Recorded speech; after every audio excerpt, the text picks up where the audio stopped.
Bosi mudimu gaza maselo.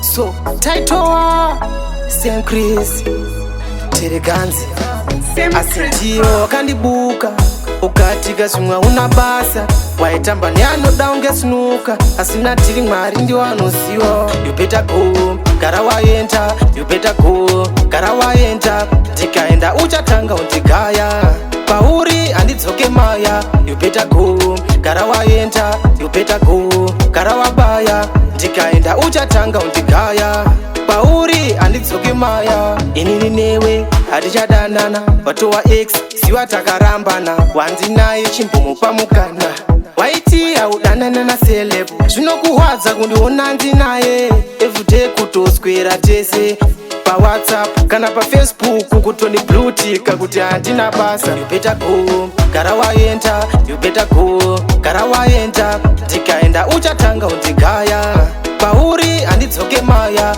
You better go gara waenda, you better go gara wabaya, tikaenda uchatanga undigaya pauri andidzoke maya. Ndikati X wakaita bo Bible kandisiya ndiripo vakuru vanoti zvuru zviedzwa ndoziva ndiwe uchandishedza asi ndiwo kandibuka ukatika zvimwe una basa waitamba neanoda ungesunuka asina tiri mwari ndiwo anoziva. You better go gara waenda, you better go gara waenda, tikaenda uchatanga undigaya pauri andidzoke maya. You better go gara waenda, you better go gara wabaya, tikaenda uchatanga undigaya pauri andidzoke maya. Inini newe hatichadanana watowa X siwa takarambana wanzi naye chimbomo pamukana waiti audanana na celeb zvinokuhwadza kundiona ndinaye everyday kutoswera tese